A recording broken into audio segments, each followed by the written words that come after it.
ஸ்ரீ குருப்யோ நமஹ. ஹரிஹி ஓம். அற்புதமான லக்ஷ்மி நரசிம்ம சுவாமி கோவில், மிகவும் பழமையான கோவில், பல நூறு ஆண்டுகள் பழமையான திருக்கோவில், ஒரு வனத்துக்குள்ளே இருக்கிற அற்புதமான திருத்தலம். ஒரு அற்புதமான திருத்தலத்திற்கு இன்றைக்கு நான் வந்திருக்கிறேன். இந்த திருக்கோவில் சேலத்திலிருந்து வருவீர்களே என்றால் தொப்பூர் வந்து தொப்பூரிலே இருந்து முத்தம்பட்டி என்று கேட்க வேண்டும். முத்தம்பட்டி ஆஞ்சநேயர் கோவில் ரொம்ப பிரசித்தி. அது 1000 வருஷம் பழமையான கோவில். ரயில் ரோட்டில் அடியிலேயே இருக்குது, ரயில் அடியில் இருக்குது முத்தம்பட்டின்னு. இங்கே முன்னாடி வேப்பிலை முத்தம்பட்டின்னு ஒரு கிராமம் இருக்குது. அந்த வேப்பிலை முத்தம்பட்டி கிட்ட வந்து கோவிந்தபுரம் அப்படின்னு கேட்டால் கொஞ்சம் சின்ன சின்ன பாதை, ஒரு வனாந்தரத்துக்குள்ள கிராமங்கள் எல்லாம் விவசாய பூமி இருக்குது, பக்கத்தில் வனப்பிரதேசங்களும் இருக்குது. சொல்லுவாளே நத்தம்புறம் போக்கும் இருக்குது, மலையும் இருக்குது, விவசாயமும் இருக்குது. இப்படி ஒரு சூழ்நிலை. அப்படி அற்புதமான சூழ்நிலையில் இந்த திருக்கோயிலானது இருக்குது. வாங்க கோயிலுக்குள்ளே போகலாம். உக்ரம் வீரம் மகாவிஷ்ணும் ஜலந்தம் சர்வதோமுகம் நிருசிம்ஹம் பீஷணம் பத்ரம் மிருத்யுமிருத்யும் நமாம்யம். அற்புதமான இந்த திருக்கோவில் வனப்பிரதேசத்தில் இருக்குது, மிகவும் பழமையானது. லக்ஷ்மி நரசிம்ம சுவாமி தன்னுடைய நாடி வந்தவர்களுக்கு நாளை என்பது நரசிம்மனுக்கு இல்லைன்னு சொல்லுவா. நாளை என்பது நரசிம்மனுக்கு இல்லை. அப்படி உள்முகம் வெளிமுகம் என்று இந்த கோபுரம் 2 பக்கமும் பார்க்கலாம். பாருங்க, கோவிலின் பின்புறத்திலே அற்புதமான சிறு சிறு குன்றுகள் சூழ்ந்த மலைப்பிரதேசமாக இந்த திருக்கோவில் இருக்கு. அற்புதமான திருவிளக்கு கொடியேற்றுகின்ற கொடி ஸ்தம்பம், திருக்கோடி ஸ்தம்பத்தை இப்போ நாம பார்க்கிறோம். திருக்கோடி ஸ்தம்பத்தை கடந்து அந்த திருக்கோயிலுக்குள்ளே நீங்கள் வருவீர்களே என்று சொன்னால் அற்புதமாக உள்ள நுழையிறதுக்கு முன்னாடியே ரொம்ப சிறப்பா கருடாழ்வார் குங்குமாங்கிதவர்ணாய குந்தேந்து தவளாயச்ச விஷ்ணுவாக நமஸ்துப்யம் பக்ஷிராஜாயத்தே நமஹான்னு சொல்லுவா. அப்படி விசேஷமாக கருடர் சன்னதி, அந்த கருடர் சன்னதிக்கு முன்னாடி நாம் இப்போ பிரார்த்தனையை வச்சுட்டு இருக்கோம். வாங்கோ. கருடனுடைய அனுமதி இருந்தால் தான் வைஷ்ணவ தீட்சைன்னு சொல்லுவாள். ஒரு வைஷ்ணவருடைய கோவிலுக்குள்ளே போகணும் அப்படின்னா கருடன், பிறகு ஆஞ்சநேயருடைய அனுமதி பெற்றுத்தான் உள்ளே போகணும். உள்ளே போனால் எல்லா கோவிலினுடைய அமைப்பின்படி ஜெய விஜயர்களை அங்கே பிரதிஷ்டை பண்ணியிருப்பா. ஜெய விஜயீ பவா, ஜெய விஜயீ பவா அப்படின்னு சொல்லி 3 தடவை சொல்லி ஹரி அப்படிங்கிறதான விசேஷமான சன்னிதானத்தில் நாம் வந்திருக்கோம். நேற்றுக்கே இந்த திருக்கோவிலினுடைய ஒரு வீடியோவை நான் பார்த்தேன். அதில் இந்த திருக்கோவில் அர்ச்சகர் பட்டாச்சாரியார் ரொம்ப விசேஷமாக இங்கே துலாபாரம் கொடுக்கறத பற்றி ரொம்ப விசேஷமாக சொல்லியிருந்தார். பிறந்த குழந்தைகளை கூட தட்டில் உட்கார வச்சு அவள் என்ன வேண்டிக்கிறாளோ, பணமாவோ காயினாவோ அல்லது கல்கண்டு தேங்காய் என்ன வேண்டிக்கிறோம், எப்படி குருவாயூரில் துலாபாரம் விசேஷமோ அது மாதிரி இந்த கோவில்லையும் துலாபாரம் ரொம்ப விசேஷமாக இங்கே இந்த சன்னிதானத்தில் நீங்கள் பார்க்குற இதுதான் கருவறை. கருவறைக்கு போகிறதுக்கு முன்னாடி நாம் ரொம்ப விசேஷமாக தரிசனம் பண்ணுறோம். ஜெய விஜயர்கள் அப்படின்னு சொல்லக்கூடியதான இந்த விசேஷமான சன்னிதானத்துக்கு முன்னாடி இந்த திருக்கோவில் இருக்குது. உள்ள கர்ப்பகிரகம், கர்ப்பகிரகத்தில் பல 100 வருடங்கள் பழமையான ஸ்ரீ லக்ஷ்மி நரசிம்ம சுவாமி திருக்காட்சி கொடுக்கிறார். இவ்வளவு அற்புதமான இந்த கோவிலை பார்க்கறதுக்கும் இதை தரிசிக்கிறதுக்கும் மகா புண்ணியம் பண்ணணும். வாங்கோ தரிசனம் பண்ணலாம். பிறகு நாம் நம்முடைய பட்டாச்சாரியார் சுவாமியினிடத்தில் ஒரு சிறிய பேட்டியையும் எடுத்துக்கொள்வோம்.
कामेश्वरो वैश्वानरोस्तदातु कुबेराय वैश्रवणाय मगाराजाय नमः लक्ष्मीनारसमारम्भा भार्यामहाभ्यमामस्मदाचार्यपर्यन्तां वन्दे गुरुवरं धरान्यो नित्यजवधां हृदयुद्भरत्वं दामोदरस्त्रिकराणि त्रिणायमेने स्मगुरुर्भवोदगीकसिन्धु रामानुजस्य शरणं प्रपद्ये वज्रनहाय विद्महे केशवदङ्घ्राय धीमहि तन्नो लक्ष्मी नरसिंहः प्रचोदयात् பொதுவாகவே தாயார் லட்சுமின்னு சொல்லுவோம் விஷ்ணு ஆயத்திலெல்லாம் இது வந்து நரசிம்மர் அவர்களை வந்து பேர் வந்து அமிர்தவள்ளின்னு சொன்னோம் सुदर्शन चक्रगर्भा सुदर्शनाय विद्महे ज्वालाचक्राय धीमहि दण्डचक्रः प्रचोदयात् ஏழாவது சம்பவம்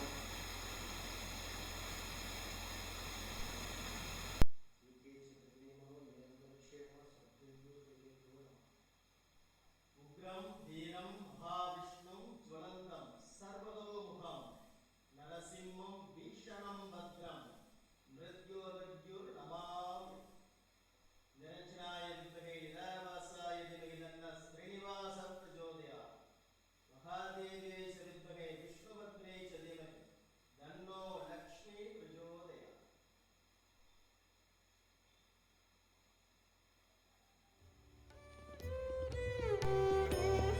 திருக்கோவிலினுடைய சுற்றுப்புறத்தில் அற்புதமாக நிர்ருதி ஸ்தானம், அதாவது தென்மேற்கு மூலையில்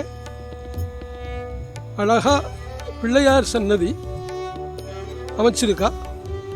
அந்த பிள்ளையார் சன்னதியை நோக்கி இப்போ நாம் போயின்னு இருக்கோம்.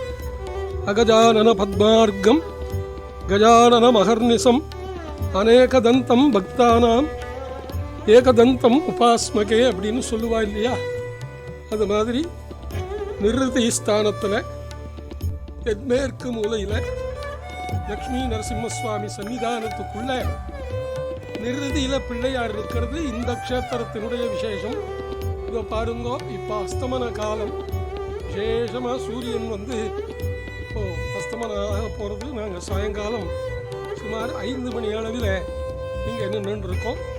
அற்புதமான திருக்கோவில் பக்கத்தில், அதாவது வடமேற்கு அப்படின்னு சொல்லக்கூடிய பகுதியில் ஆஞ்சநேய சுவாமியை பிரதிஷ்டை பண்ணியிருக்கா. ரொம்ப விசேஷம். மனோஜவம் மாருததுல்ய வேகம் ஜிதேந்திரியம் புத்திமதாம் வரிஷ்டம் பாதாத்மஜம் வானரயூத முக்கியம் ஸ்ரீராமதூதம் சிரசா நமாமின்னு சொல்கிற மாதிரி அற்புதமான மூர்த்தம். ரொம்ப விசேஷமாக இருக்குது. நரசிம்ம சுவாமியினுடைய திருமுக மண்டலத்தை பார்க்குற மாதிரியே இருக்குது. ஏன்னா பிரதிபிம்பம் ஆஞ்சநேயரோ இல்லையோ, மகாவிஷ்ணுவினுடைய பிரதிபிம்பம். பிரதம பிரதிபிம்பம் யாருன்னு கேட்டால் வாயுதேவர் பவமானன் அப்படின்னு சொல்லக்கூடிய முக்கிய பிராணதேவர் அல்லவா.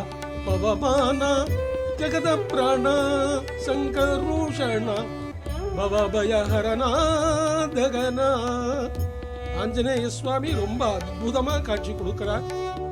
திருக்கோயில் வளாகத்தை அப்படியே நாம் சுற்றிண்டு வந்தால் ரொம்ப விசேஷமான சன்னிதானம். பாருங்கோ, ராஜகோபுர தரிசனம் கோட்டி புண்ணியம்னு சொல்லுவா இல்லையா, அதுதானே அனுபவ சித்தம். அப்படி கோயில் ரொம்ப பிரமாதமாக இருக்கு. அற்புதமான சேலத்திலிருந்து தீவட்டிப்பட்டு வழியா தொப்பூர் வந்து, தோப்பூர்லேருந்து ரைட்டில் திரும்பினா முத்தம்பட்டி ரோடுன்னு கேட்கணும். முத்தம்பட்டி ஆஞ்சநேயர் கோவில் இந்த ஏரியாவில் ரொம்ப பிரசித்தி. அந்த முத்தம்பட்டிக்கு வந்துட்டு லெஃப்டில் போனால் முத்தம்பட்டி வரும். நீங்கள் லெஃப்டில் போகாமல் கோவிந்தபுரம்னு கேட்டால் வழி சொல்லிவிடுவா. இங்கே ஒரு வாட்டர் டேங்க் இருக்குது. அந்த வாட்டர் டேங்க்கிட்ட வந்தால் ஒரு பெரிய ஸ்டேஷனரி ஸ்டோர், சின்ன கிராமத்துக்கு தேவையான ஒரே ஒரு கடை மட்டும்தான் இருக்குது அந்த ரோட்லேயே. 2 பக்கமும் விவசாய பூமி, கண்குள்ளா காட்சி பார்க்குறதுக்கு. ஆனால் என்ன, நீங்கள்லாம் காலம்பரை 7 மணிக்கு மேலே இங்கே உள்ளே வரணும். தொப்பூர்லேருந்து முத்தம்பட்டியிலேருந்து 7 மணிக்குள்ளே மேலே இங்கே உள்ளே வரணும். சாயங்காலம் ஒரு 5-5:30க்குள்ளே நீங்கள் பைபாஸ் போயிடணும். அதுதான் சேஃப்டி. இங்கே வேறு எந்த கடையோ ஹோட்டலோ எதுவும் கிடையாது. ரொம்ப விசேஷமாக சொல்லணும்னா நீங்கள் தோப்பூர் பைபாஸ், தருமபுரி பைபாஸை விட்டாச்சுன்னா இங்கே கொஞ்சம் ஆச்சாரமாக இருக்கிறவாளுக்கு உண்டான உணவு வசதிகள் இங்கே கிடையாது. கோவிலில் கூட கிடையாது. கோவிலில் சுவாதி பௌர்ணமி அமாவாசையில் பிரசாதம் கொடுக்குறா, ஒரு கிண்ணியில் நாம் வாங்கிக்கலாம். நீங்கள் அங்கேருந்து வர்றச்சையே உணவு தயார் பண்ணிட்டு வீட்டிலையே உணவு தயார் பண்ணிட்டு வந்துவிட்டா ஒரு 2-3 மணி நேரம் இங்கே உட்கார்றதுக்கு நிழல் இருக்குது, தண்ணி வசதி இருக்குது, இருந்து சாப்பிட்லாம். வந்தால் வீட்டு நியாயம் பேசுகிறதுக்கும் வியாபாரம் பேசுகிறதுக்கும் இங்கே வரக்கூடாது. இங்கே வந்து உட்காந்து பகவானை தபஸ் பண்ணணும். இங்கே வந்து உட்காந்து எல்லாருக்கும் ஃபோனை போட்டு நீ சௌக்கியமா, நான் இங்கே இருக்கேன், வேலை ஆயிடுத்தா, ஆள் வந்தாச்சான்னு வியாபாரத்தை பற்றியோ பணத்தை பற்றியோ எதையும் பேசக்கூடாது. உங்கள் கவலைகளை லக்ஷ்மி நரசிம்மன் இடத்துல சொல்லணும். லக்ஷ்மி நரசிம்மா, பொண்ணுக்கு சீக்கிரமாக கல்யாணம் ஆகணும், வீடு கட்டணும், வீட்டு கடன் அடையணும், வீட்டில் இருக்கிற பெரியவாளுக்கு நோய் நிவர்த்தி ஆகணும், எங்களுக்கு நோய்கள் வராமல் இருக்கணும், தொழில் நன்னா நடக்கணும், பையன் நன்னா படிக்கணும், பையனுக்கு நல்ல வேலை கிடைக்கணும், பையனுக்கு கல்யாணம் ஆகணும், பொண்ணுக்கும் பையனுக்கும் நல்ல குழந்தைகள் பிறக்கணும், வீடு கட்டணும், 4 பேருக்கு உதவணும், தான தர்மம் பண்ணணும். இந்த மாதிரி இன்டீரியர் ஃபாரஸ்டில் இருக்கிற கோவில்களுக்கு நம்மால் முடிஞ்ச சேவை, கட்டடமாகவோ மண்ணாகவோ சிமெண்ட்டாகவோ கல்லாகவோ வாங்கி கொடுத்து இதை வளர்த்துறதுக்கு நாம் முயற்சி பண்ணணும். இது ஒரு சர்ப்ப காடு, நிறைய சர்ப்பங்கள் இங்கே வசிக்கிறது. கருநாக ரூபத்தில் இங்கே நரசிம்ம சுவாமி ஐப்பசி மாதத்தில் விசேஷமாக காட்சி தர்றதா கோவில் பட்டாச்சாரியார் சொல்கிறார். ஸ்ரீரங்கத்திலிருந்து வந்தவர், பிராச்சீன குடும்பத்திலிருந்து வந்தவர். அவர் நன்னா அழகாக ரொம்ப நரசிம்ம பக்தியோடு பூஜை பண்ணுறார். அதுதான் அங்கே முக்கியம். ரொம்ப பக்தி ஸ்ரத்தையோட ஸ்ரீ நரசிம்மார்ப்பணமஸ்துன்னு சொல்லி அவர் பூஜை பண்ணுற அழகை நீங்கள் பார்க்கணும். அப்படி ஒரு பகவான் இங்கே அற்புதமாக திருக்கோவில் கொண்டு விளங்குகின்றான். நம்பினோரை கைவிட மாட்டான் நரசிம்மன். ஆடி ஆடி அகம் கரைந்து பார் ஆழ்வார். அகம் கரைந்து நெஞ்சி உருக மனமுருக எந்த பற்றும் மனதிலே வைத்துக் கொள்ளாமல் நாம பிரார்த்தனை பண்ணணும். அதுதான் அங்க விசேஷம். அடிக்கடி வாங்கோ, இந்த கோயிலுக்கு ஒரு முறையாவது வாழ்க்கையில வாங்கோ, கண்டிப்பா நீங்க நினைச்ச காரியங்கள் நடக்கும்.